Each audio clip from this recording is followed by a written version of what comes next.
Hello everyone, ngayon magluluto po tayo ng dinengdeng, dabong. Ihahalo natin ito sa luyo tsaka bulaklak ng kalabasa. Tsaka itong ampalaya, isasalad natin.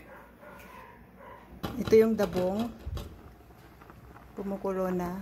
Luto na yung labong niya. Lalagyan na natin ang saluyot.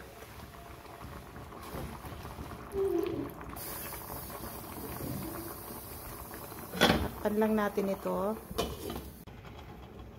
Tignan natin kung luto na yung saluyot. Ayan, pwede nang ilagay ang bulaklak na kalabasa.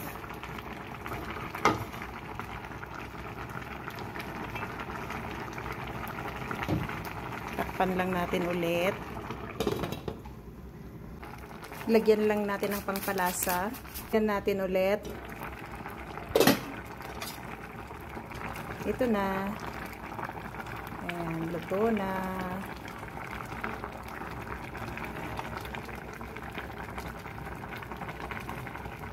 Ito na, luto na.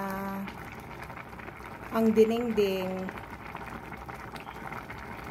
Ito yung ampalaya. Huhugasan lang ng mabuti, ng maigi. Pakukuluan natin ito. Dalaga natin para sa salad na pareya. Hugasan lang ng mabuti. Kung kumulo na, lalagay na natin itong dahon ng ampalaya para sa salad. Ayan. Takpan lang natin. Ito na. Tapos na. Ito yung salad na ampalaya. Ayan.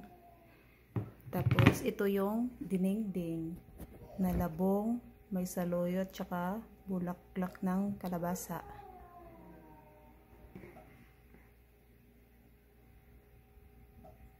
Salamat sa panonood. Bye-bye.